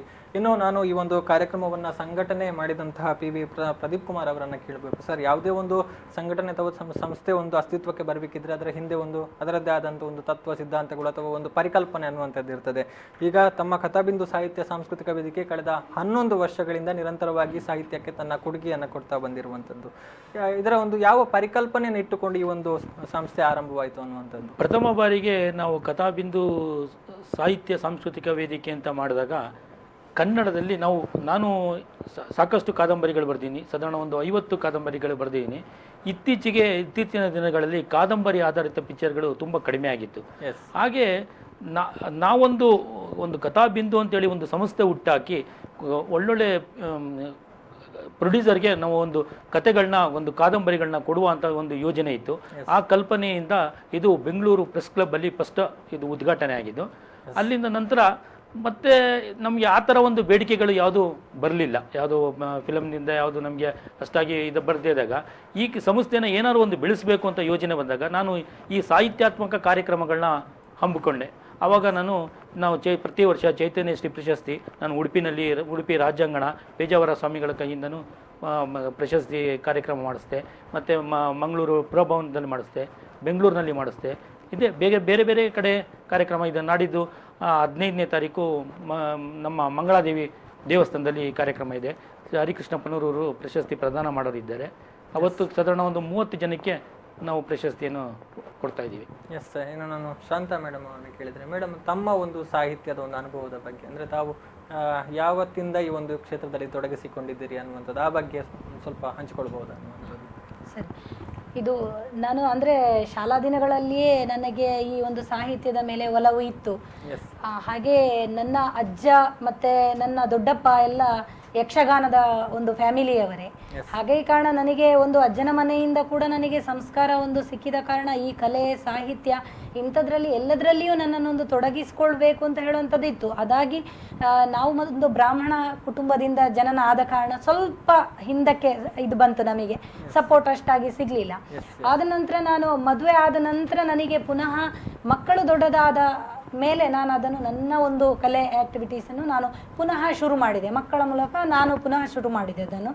ಹಾಗೆ 5 ಪುಸ್ತಕವನ್ನು ನಾನು ಕವನ ಸಂಕಲನವನ್ನು ಬರೆದಿದ್ದೇನೆ. ಯೂಟ್ಯೂಬ್ನಲ್ಲಿ 3 ಸಾಂಗ್ ನನ್ನದು ಜೈ ಭಾರತ್ ಅಂತ ಹೇಳುವಂಥದ್ದು, ಜೈ ಗೋಮಾತ ಮತ್ತು ಕನ್ನಡದ ರಾಜ್ಯೋತ್ಸವ ನಮ್ಮದಮ್ಮ ಅಂತ ಹೇಳುವಂಥದ್ದು. ಇಲ್ಲಿ ಕೂಡ V4ನಲ್ಲಿ ನಂದು ಈಗ 2ನೇ ಸಲ ಒಂದು ಈ ಕಾರ್ಯಕ್ರಮ ಕೊಡ್ತಾ ಇರೋದು ನಾನು. ಹಾಗೆ ಕನ್ನಡ ರಾಜ್ಯೋತ್ಸವ ನಮ್ಮದಮ್ಮ ಅಂತ ಹೇಳುವಂಥದ್ದು ಕನ್ನಡ ರಾಜ್ಯೋತ್ಸವದ ದಿನವೇ ಪ್ರದೀಪ್ ಕುಮಾರ್ ಕಲ್ಕೂರ್ ಅವರಿಂದ ಒಂದು ಕಾರ್ಯಕ್ರಮ ನಮ್ದು ಆಗಿತ್ತು, ಒಂದು CD ದೊಡ್ಡಕ್ಕೆ ಬಿಡುಗಡೆ ಎಲ್ಲ ಅದೊಂದು. ಮತ್ತೆ ಒಂದು ನನ್ನದೇ ಒಂದು ಕವನ ಸಂಕಲನದ ಹಾಡುಗಳನ್ನು ನಾ ಎನ್ನುವ ನನ್ನವನೇ ಅಂತ ಹೇಳಿ ಒಂದು CD ಬಿಡುಗಡೆ ಶಕುಂತಲಾ ಶೆಟ್ಟಿ ಅವರನ್ನು ಬರೆಸಿಸಿ ಕರೆದು ಅವರನ್ನು ಒಂದು ಇನ್ವೈಟ್ ಮಾಡಿದ ನಂತರ ಅಲ್ಲಿ ಒಂದು ನಟರಾಜ ವೇದಿಕೆ ಪುತ್ತೂರು ಮಹಾಲಿಂಗೇಶ್ವರ ದೇವಸ್ಥಾನದ ಎದುರು ಅಲ್ಲಿ ಒಂದು ಕಾರ್ಯಕ್ರಮ ಮಾಡಿದ್ವಿ. ಹಾಗೆ ಮತ್ತೆ ಎಲ್ಲ ಕಡೆಗೂ ನನಗೇನು ಅಂತ ಹೇಳಿದರೆ ತುಂಬ ಕಡೆಗೆ ಜನರನ್ನು ಒಂದು ಪರಿಚಯ ಆಗಬೇಕು ನಮಗೆ. ನಾವು ಬರಿತಾ ಕೂರುವುದಲ್ಲ, ಮನೆಯ ಒಳಗಡೆ ಬರಿತಾ ಕೂದ್ರೆ ಯಾರದ್ದು ನಮಗೆ ಪರಿಚಯ ಆಗೋದಿಲ್ಲ. ನಾವು ಹಾಗಾದ್ರೆ ಪರಿಚಯ ಆಗಬೇಕಿದ್ರೆ ನಾವೇನು ಮಾಡಬೇಕು, ಬರೆಯೋದ್ರಿಂದ ಪರಿಚಯ ಆಗೋದಿಲ್ಲ, ಹೊರಗೆ ಹೋಗಬೇಕು. ಹೊರಗೆ ಯಾಕೆ ಹೋದೆ ಅಂತ ಹೇಳಿದರೆ ನಾನು ಎಲ್ಲ ಒಂದು ಜನರನ್ನು ಎಲ್ಲ ಕವಿ ಮಿತ್ರರನ್ನು ನಾವು ಬಂಧು ವರ್ಗದವರನ್ನಾಗಿ ಮಾಡ್ಲಿಕ್ಕೆ ಆಗ್ತದೆ ಈ ಒಂದು ಕವಿತ್ವದಲ್ಲಿ. ಅದು ಒಂದು ನಾನು ಎಲ್ಲ ಕಡೆಗಳಿಗೂ ಒಂದೊಂದು ಜಿಲ್ಲೆ ಆಗಲಿ ಪ್ರತಿಯೊಂದು ಕಡೆಗೂ, ಮೊನ್ನೆ ಅಥೇಣಿಗೆ ಹೋಗಿದ್ದೆ, ಗೋಕಾಕ್ ಅಥೇಣಿಗೆ, ಹಾಗೆ ಒಂದು ಕೇರಳ ಸೈಡ್ ಆಗಿರಲಿ, ಎಲ್ಲ ಸೈಡಿಗೆ ಹೋಗಿ ನಾನು ಕವಿಗೋಷ್ಠಿಯ ಅಧ್ಯಕ್ಷತೆ ವಹಿಸುವುದು, ಅತಿಥಿಯಾಗಿ ಹೋಗುವಂಥದ್ದು, ನನ್ನ ಹಾಡನ್ನು ನಾನು ಹಾಡುವಂಥದ್ದು, ಕವನ ವಾಚನ ಮಾಡುವಂಥದ್ದು ಅಥವಾ ಚುಟುಕು ವಾಚನ ಮಾಡುವಂಥದ್ದು, ಹೀಗೆ ಭಗವದ್ಗೀತೆ ಹೇಳುವಂಥದ್ದು. ನಾನು ನನ್ನಲ್ಲಿ ಏನೊಂದು ಪ್ರತಿಭೆ ಇದೆ ಅದನ್ನು ನಾನು ಹೊರಗೆ ಹೋಗಿ ಆ ಒಂದು ಪ್ರತಿಭೆಯನ್ನು ತೋರಿಸಲಿಕ್ಕೆ ಒಂದು ಅವಕಾಶ ಸಿಗ್ತಾ ಇದೆ, ಅದನ್ನೊಂದು ಮಾಡ್ತಾ ಮಾಡ್ತಾ ಇದ್ದೇನೆ. ನನಗೆ ಅವಕಾಶ ಎಲ್ಲರೂ ಕೊಡ್ತಾ ಇದ್ದಾರೆ, ಕರೆದು ಕೊಡ್ತಾ ಇದ್ದಾರೆ ಈಗ ಅವಕಾಶ. ಅದು ಒಂದು ನನಗೆ ಖುಷಿ ತಂದಿದೆ. ಯಾಕಂತ ಹೇಳಿದ್ರೆ ಇದರಿಂದಾಗಿ, ಸಾಹಿತ್ಯದಿಂದಾಗಿ ನಾನು ಎಲ್ಲೋ ನನ್ನ ಭಾವನೆಗಳೊಂದು ಸತ್ತು ಹೋಗಿದ್ದ ಭಾವನೆಗಳು ಪುನಃ ಚೈತನ್ಯ ಬಂದು ಹುಟ್ಟಿಕೊಂಡು ಈಗ ಪುನಃ ನನಗೆ ಒಂದು ಸ್ಫೂರ್ತಿ ತಂದಿದೆ ಅಂತ ಹೇಳ್ಬೋದು. ಎಸ್, ಇನ್ನು ನಾನು ಸೌರಭ್ ಅವರನ್ನ ಕೇಳೋದಿದ್ರೆ, ತಾವು ಈಗಾಗಲೇ ಹೇಳಿದ್ರಿ ನಾನು BAMS ಮಾಡ್ತೀನಿ, ಅಂದ್ರೆ ವೈದ್ಯಕೀಯ ಶಿಕ್ಷಣವನ್ನ ತಾವು ಪಡಿತಾ ಇದ್ರಿ, ಅದರ ನಡುವೆ ಇಂತಹ ಒಂದು ಲಲಿತ ಕಲೆಗಳಲ್ಲಿ ಕೂಡ ತಾವು ತೊಡಗಿಸಿಕೊಂಡಿರುವಂತದ್ದು, ಎರಡನ್ನ ಮ್ಯಾನೇಜ್ ಮಾಡೋದು ಹೇಗಾಗುತ್ತೆ ಅನ್ನುವಂಥದ್ದು? ಸ್ವಲ್ಪ ಕಷ್ಟ ಆಗ್ತದೆ. ಈ BAMS ಅಂದ್ರೆ ಕಾಲೇಜಲ್ಲಿ ಹೇಗೆ ಹೇಳುದಂದ್ರೆ, ಈ ವೈದ್ಯಕೀಯ ವೃತ್ತಿಗೆ ಸೇರಿ ಆದ್ಮೇಲೆ ಕಲಿಯುವುದು ಅಂತ ಆದ್ಮೇಲೆ ಅದ್ರಲ್ಲೇ ಕಾನ್ಸಂಟ್ರೇಷನ್ ಸಾಮಾನ್ಯವಾಗಿರುವಂತ ಮಾತು ಅಂದ್ರೆ 24 ಗಂಟೆ ಓದ್ತಾ ಇರ್ಬೇಕು. ಅದೇ ಒತ್ತಡ ನಂಗೆ ಕಾಲೇಜಿಂದ ಬಂತು. ಬೇರೆ ಆಕ್ಟಿವಿಟೀಸ್ ಎಲ್ಲ ಸ್ವಲ್ಪ ಸೈಡಿಗೆ ಇಡಬೇಕು, ಇದ್ರಲ್ಲೇ ಕಾನ್ಸಂಟ್ರೇಷನ್ ಇಡಬೇಕು, 5 ವರ್ಷ ಇದು ಕೋರ್ಸು ಕಷ್ಟ ಇದೆ, ಓದ್ಬೇಕು ಹಾಗೆಲ್ಲ ಹೇಳಿದ್ರು. ಇದರ ಜೊತೆಗೆ ವೈದ್ಯಕೀಯ ವೃತ್ತಿಯ ಜೊತೆಗೆ ಇದನ್ನು ಡ್ಯಾನ್ಸ್, ಸಂಗೀತ ಇದನ್ನೆಲ್ಲ ಕಲಿತಾ ಇದ್ದೇನೆ. ನನಗೆ ರ್ಯಾಂಕ್ ಕೂಡ ಬಂತು ಮೊನ್ನೆ ಇದರಲ್ಲಿ, ಸಂಸ್ಕೃತ ಇದರಲ್ಲಿ 2nd ರ್ಯಾಂಕ್ ಬಂತು ಯೂನಿವರ್ಸಿಟಿಗೆ. ಹಾಗೆ 2 ಸಹ ಮ್ಯಾನೇಜ್ ಮಾಡ್ತಾ ಇದ್ದೇನೆ. 5 ವರ್ಷದಿಂದ ಡ್ಯಾನ್ಸ್ ಕ್ಲಾಸಿಗೆ ಹೋಗ್ಲಿಕ್ಕೆ ಆಗ್ತಿಲ್ಲ, ಆದರೆ ಮನೆಯಲ್ಲಿ ನನ್ನಷ್ಟಕ್ಕೆ ಯೂಟ್ಯೂಬಲ್ಲಿ ಡ್ಯಾನ್ಸ್ ಇದು ಸ್ಟೆಪ್ಸ್ ಎಲ್ಲ ನೋಡಿ ನನ್ನಷ್ಟಕ್ಕೆ ಪ್ರಾಕ್ಟೀಸ್ ಮಾಡ್ತಾ ಇದ್ದೇನೆ. ಅಂದರೆ ಈ ವೈದ್ಯಕೀಯ ವೃತ್ತಿ ಅಂದರೆ ಇದಕ್ಕೆ ಸೇರಿ ಆದಮೇಲೆ ನನಗೆ ಸ್ವಲ್ಪ ಡ್ಯಾನ್ಸ್ ಕ್ಲಾಸ್, ಸಂಗೀತ ಕ್ಲಾಸ್ ಇದಕ್ಕೆಲ್ಲ ಹೋಗಲಿಕ್ಕೆ ಕಷ್ಟ ಆಗ್ತದೆ. ಹಾಗೆ ಮನೆಯಲ್ಲೇ ನನಗೆ ಬಿಡುವು ಯಾವಾಗ ಸಿಗ್ತದೆ ಆವಾಗ ಪ್ರಾಕ್ಟೀಸ್ ಮಾಡ್ತಾರೆ. ನಿಮ್ಮದೇ ಒಂದು ಪ್ರಾಕ್ಟೀಸ್ ನ ಮೇಲೆ ತಾವು ಕಾರ್ಯಕ್ರಮಗಳನ್ನು ಕೊಡ್ತಾ ಹೌದು ಇದ್ದೀರಿ ಹೌದು. ಅಂದ್ರೆ ಮೊದಲು ಭರತನಾಟ್ಯ ಕಲ್ತಿದ್ದೇನೆ, ವಿದ್ವಾನ್ ಬಾಲಕೃಷ್ಣ ಮಂಜೇಶ್ವರ್ ಅವರ ಹತ್ರ ಕಲ್ತಿದ್ದೇನೆ, ಜೂನಿಯರ್ ಅವರ ಹತ್ರ ಕಲ್ತದ್ದು ಡ್ಯಾನ್ಸ್. ಮತ್ತೆ ಸೀನಿಯರ್ ಕಲೀಲಿಕ್ಕೆ 2 ವರ್ಷ ಇವರು ಶಾಲಿನಿ ಆತ್ಮಭೂಷಣ್ ಮೇಡಮ್ ಹತ್ರ ಹೋಗಿದ್ದೇನೆ. ಅದಾದ್ಮೇಲೆ ಈ ಕಾಲೇಜಿನ ಒತ್ತಡದಿಂದಾಗಿ ಓದುದು ಕಲಿಬೇಕಲ್ಲ ತುಂಬಾ ಅಂತ ಹೇಳಿ ಅದನ್ನು ಸ್ವಲ್ಪ ಸೈಡಿಗಿಟ್ಟು ಈಗ ಇದು ಮಾಡಿ. Yes, okay. ಇನ್ನು ಪ್ರದೀಪ್ ಕುಮಾರ್ ಅವರೇ, ಈಗ ಒಂದು ನಮ್ಮ ಒಂದು ತಾಯ್ನೆಲದಲ್ಲಿ ಒಂದು ಕಾರ್ಯಕ್ರಮವನ್ನ ಮಾಡೋದಿಕ್ಕೂ ಅಥವಾ ಒಂದು ಕಾರ್ಯಕ್ರಮ ನಡೆಸಿಕೊಡೋದಿಕ್ಕೂ ಅಥವಾ ಒಂದು ಹೊರನೆಲದಲ್ಲಿ ಅಂದ್ರೆ ವಿದೇಶದಲ್ಲಿ ಒಂದು ಕಾರ್ಯಕ್ರಮ ಮಾಡೋದಕ್ಕೂ ಸಾಕಷ್ಟು ವ್ಯತ್ಯಾಸಗಳಿರುವಂತದ್ದು, ಅಂದ್ರೆ ಒಂದು ಅನುಭವಗಳು ವಿಭಿನ್ನ ಆಗಿರ್ತದೆ ಅನ್ನುವಂಥದ್ದು. ಈ ರೀತಿ ಒಂದು ಏನು ವ್ಯತ್ಯಾಸಗಳನ್ನ ತಾವು ಗಮನಿಸಿದ್ರಿ ಅನ್ನುವಂಥದ್ದು? ತುಂಬಾ ವ್ಯತ್ಯಾಸ ಇದೆ ಇಲ್ಲಿಗೂ ಅಲ್ಲಿಗೂ. ನಾವು ಫಸ್ಟು ಇಲ್ಲಿ ಆದರೆ ನಾವು ಏನಾದ್ರು ಒಂದು ಅರೇಂಜ್ಮೆಂಟ್ ಮಾಡಲಿಕ್ಕೆ ನಮಗೆ ತುಂಬ ದಿನ ಟೈಮ್ ಇರ್ತದೆ, ಯಾವುದಾದ್ರು ಒಂದು ಇದೇ ಥರ ಮಾಡಬೇಕು ಅಂತೆಲ್ಲ ನಮ್ಮಲ್ಲಿ ಪರಿಕಲ್ಪನೆ ಇರ್ತದೆ. ಇಲ್ಲಿ ನಮ್ಮ ಹತ್ರದಲ್ಲಿ ನಾವು ನಮ್ಗೆ ಇಲ್ಲಿ ಸಾಕಷ್ಟು ಜನದ ಪರಿಚಯನೂ ಇರ್ತದೆ. ಒಂದು ವೇಳೆ ನಾವೇ ಆ ಪ್ಲೇಸ್ಗೆ ಹೋಗಿ ಆ ವ್ಯವಸ್ಥೆನ ನಾವು ಮಾಡಿ ಬರ್ಬೋದು. ಇದು ಹೊರದೇಶದಲ್ಲಿ ಆದಾಗ ನಮಗೆ ತುಂಬಾ ಕಷ್ಟ ಆಗ್ತದೆ. ಅಲ್ಲಿ ಏನು ವ್ಯವಸ್ಥೆ ಇದೆಯೋ, ಅಲ್ಲಿ ಯಾವ ಥರ ಇಲ್ವೋ ಅಂತ ಒಂದು ನಮ್ಮಲ್ಲಿ ಒಂದು ತೊಳಲಾಟ ಇರ್ತದೆ. ನಮಗೆ ಬೇಕಾದಂಥ ವ್ಯವಸ್ಥೆಯಲ್ಲಿ ಮಾಡ್ಲಿಕ್ಕೆ ಆಗ್ತದೋ ಇಲ್ವೋ ಅಂತ ನಮಗೂ ಒಂದು ಇದಿರ್ತದೆ. ಆದರೆ ಇಲ್ಲಿ ಸಾಧಾರಣ ಇಲ್ಲಿ ಎಲ್ಲ ಕಾರ್ಯಕ್ರಮಗಳು ಒಂದು ಸ್ಟೇಜ್ನಲ್ಲಿ ಒಂದು ಇದು ಕೊಡ್ತಾರೆ. ಅಲ್ಲಿ ಕಾರ್ಯಕ್ರಮ ಹೇಗೆ ಅಂದರೆ, ಅಲ್ಲಿ ಹೆಚ್ಚಾಗಿ ಒಂದು ಇದು ದೇವಸ್ಥಾನದ ದೇವಸ್ಥಾನದ ಅಂಗಳದಲ್ಲಿ ಆಚೆ ಸ್ವಲ್ಪ ಜನ ಇರ್ತಾರೆ, ಈಚೆ ಸ್ವಲ್ಪ ಜನ ಇರ್ತಾರೆ. ಮಧ್ಯದಲ್ಲಿ ನಮ್ಮ ರಾಜ್ಯ ಇದು ರಾಜರ ಕಾಲದಲ್ಲಿ ಒಂದು ಇದಿತ್ತಲ್ಲ, ಆ ಟೈಪಲ್ಲಿ ನಾವು ಅಲ್ಲಿ ಕಾರ್ಯಕ್ರಮನ ನಾವು ಇದು ಮಾಡೋದಾರೆ ಅರೇಂಜ್ ಮಾಡೋದು. ಅದೊಂಥರ ಚೆನ್ನಾಗಿರ್ತದೆ ವೇದಿಕೆ. ಅದೊಂದು ಥರ ಒಂದು ಹೊಸ ಅನುಭವ ನಮಗೆ. ಅಲ್ಲಿ ಹೋದ್ಮೇಲೆ ಆ ಅನುಭವಗಳು ನಮ್ಗೆ ಗೊತ್ತಾಯ್ತು. ಎಸ್. ಇನ್ನು ಮೇಡಮ್, ನಾನು ನಿಮ್ಮನ್ನ ಕೇಳೋದಿದ್ರೆ ಏನು ಅಂತ ಹೇಳಿದ್ರೆ, ಒಂದು ವಿದೇಶದಲ್ಲಿ ಒಂದು ಕಾರ್ಯಕ್ರಮ ಕೊಡೋದು ಅಂತ ಹೇಳಿದ್ರೆ ಒಂಥರ ಸಾಮಾನ್ಯವಾಗಿ ಎಲ್ರಿಗೂ ಒಂಥರ ಇರುತ್ತೆ. ಅಂದ್ರೆ ನಮ್ಮದಲ್ಲಾದ್ರೆ ನಾನು ಈಗಾಗಲೇ ಹೇಳಿದಾಗೆ, ನಮ್ಮಲ್ಲಾದ್ರೆ ಒಂದು ಬೇರೆ, ಅಥವಾ ನಮ್ಮ ಊರಿನಲ್ಲಿ ಅಥವಾ ನಮ್ಮ ಒಂದು ರಾಜ್ಯದಲ್ಲಿ ಆದ್ರೆ ಒಂದು ಕಥೆ ಬೇರೆ. ಅಲ್ಲಿ ಅಂದ್ರೆ ಒಂದು ಕನ್ನಡದ ಒಂದು ಅಭಿಮಾನವನ್ನು ಇಟ್ಟುಕೊಂಡು ಅಲ್ಲಿ ಸಾಕಷ್ಟು ಜನ ಬಂದಿರ್ತಾರೆ. ಅಂದ್ರೆ ನಮ್ಮನ್ನೇ ಒಂದು ಕಾರ್ಯಕ್ರಮವನ್ನೇ ಒಂದು ಏಕಾಗ್ರತೆಯಿಂದ ನೋಡ್ತಾ ಇರ್ತಾರೆ. ಇಂಥ ಒಂದು ಸಂದರ್ಭದಲ್ಲಿ ಒಂದು ಕಾರ್ಯಕ್ರಮ ನಡೆಸಿಕೊಟ್ಟಾಗ ಆ ಒಂದು ಅನುಭವ ಹೇಗಿತ್ತು ಅನ್ನುವಂಥದ್ದು, ಆ ಒಂದು ದೃಷ್ಟಿಯಿಂದ ನೋಡೋದಿದ್ರೆ? ಅದೇ ಇವರು ಪ್ರದೀಪ್ ಸರ್ ಹೇಳಿದ ಹಾಗೆ ವೇದಿಕೆ ಅಂತ ಹೇಳುವಂಥದ್ದು ಅಂದ್ರೆ ಈಗ ಈ ಕಡೆ ಎಲ್ಲ ಒಂದು ಕರ್ದು ಮೇಲೆ ಎತ್ತರದಲ್ಲಿ ಕೂರಿಸ ಅಂತ ಒಂದು ಪದ್ಧತಿಯ ಒಂದು ಇದು ಇರುವುದಿಲ್ಲ. ಯಾಕಂತ ಹೇಳಿದ್ರೆ ಅದು ದೇವಸ್ಥಾನ ಆದ ಕಾರಣ ದೇವಸ್ಥಾನದ ಒಂದು ಅಂಗಣದಲ್ಲಿಯೇ ನಮಗೆ ಒಂದು ಕೊಟ್ಟರು, ಅಲ್ಲಿ ಕಾರ್ಯಕ್ರಮಗಳನ್ನು ಮಾಡುವ ಒಂದು ಅವಕಾಶವನ್ನು ಕೊಟ್ಟರು. ಆವಾಗ ಆ ಕಡೆಯವರಿಗೆ ಹೇಗೆ ಅಂತ ಹೇಳಿದ್ರೆ, ಈಗ ಒಂದು ಕಾರ್ಯಕ್ರಮ ಆಗ್ತಾ ಇರುವಾಗ, ಯಾಕಂದ್ರೆ ಬೇರೆ ಬೇರೆ ವಿದೇಶ ಅಂತ ಹೇಳುವಾಗ ಬೇರೆ ಬೇರೆ ಒಂದು ಪಂಗಡದವರು ಇರ್ತಾರೆ. ಆ ಕಡೆ ಎಲ್ಲ ಒಂದು ಕಾರ್ಯಕ್ರಮ ಆಗ್ತಾ ಇರುವಾಗ ನಾವು ಆಚೆ ಈಚೆ ಹೋಗಬಾರ್ದು, ಗದ್ದಲವನ್ನು ಮಾಡಬಾರದು, ಅಥವಾ ಫೋಟೋಸ್ಗಳನ್ನು ಹಾಗೆ ಒಂದೇ ಸಮನೆ ತೆಗಿತಾ ಇರಬಾರ್ದು ಅನ್ನುವಂತಹ ಒಂದು ಇದು ಇರುವುದಿಲ್ಲ, ಅಷ್ಟು ಗೊತ್ತಾಗೋದಿಲ್ಲ. ಯಾಕಂದ್ರೆ ಅವರಿಗೆ ಅಲ್ಲಿ ಅದೊಂದು ಅವರನ್ನು ನಾವು ಆಕ್ಷೇಪಣೆ ಮಾಡ್ಲಿಕ್ಕೂ ಆಗೋದಿಲ್ಲ. ಯಾಕಂತ ಹೇಳಿದ್ರೆ ಅವರಿಗೆ ತುಂಬಾ ಖುಷಿಯ ಒಂದು ಉತ್ತೇಜನ ಬಂದಿರ್ತದೆ. ಇಂತಹ ಒಂದು ಕಾರ್ಯಕ್ರಮಗಳನ್ನು ಅಲ್ಲಿಂದ ಬಂದು ಕೊಡ್ತಾ ಇರ್ತಾರಲ್ಲ ಅಂತ ಹೇಳುವಂತಹ ಒಂದು ಹುರುಪಿನಲ್ಲಿ ಎಲ್ಲರೂ ಒಂದು ಸಂತೋಷವನ್ನು ವ್ಯಕ್ತಪಡಿಸ್ತಾ ಇರುವಾಗ ನಾವು ಅವರಿಗೆ ಅಡ್ಡಿ ಮಾಡ್ಲಿಕ್ಕೂ ಆಗುದಿಲ್ಲ. ಅವರ ಸ್ವಾತಂತ್ರ್ಯಕ್ಕೆ ಧಕ್ಕೆ ಉಂಟಾಗ್ತದೆ. ಅದಕ್ಕೆ ನಾವೇನ್ ಮಾಡಿದೀವಿ ಅಂತ ಹೇಳಿದ್ರೆ ಅವರ ಒಂದು ಸಂತೋಷವೇ ನಮ್ಮ ಸಂತೋಷ ಅಂತ ತೆಕ್ಕೊಂಡು ನಾವು ಕಾರ್ಯಕ್ರಮ ನೀಡ್ತಾ ಬಂದ್ವಿ. ಮತ್ತೆ ಸ್ವಲ್ಪ ಒಂದು ಆಚೆ ಈಚೆ ಹೋಗುವಂಥದ್ದೆಲ್ಲ ಒಂದು ವಿಡಿಯೋ ಮಾಡುವಾಗ ಫೋಟೋ ತೆಗೆಯುವಾಗೆಲ್ಲ ಬಂದಿದೆ. ಮತ್ತೆ ನಾವು ಅದನ್ನು ಸ್ವಲ್ಪ ಮಾಡಿಬಿಟ್ಟು ಅಡ್ಜಸ್ಟ್ ಮಾಡಿಬಿಟ್ಟು ಅಷ್ಟೇ. ನಾನು ಇನ್ನಷ್ಟು ಮಾಹಿತಿಯನ್ನು ಪಡ್ಕೊಳ್ತೇನೆ. ಆದ್ರೆ ಅದಕ್ಕಿಂತ ಮುಂಚೆ ಒಂದು ವಿರಾಮದ ಬಳಿಕ ಮತ್ತೆ ವಿಶೇಷ ಕಾರ್ಯಕ್ರಮ ಮುಂದುವರಿಯುತ್ತೆ.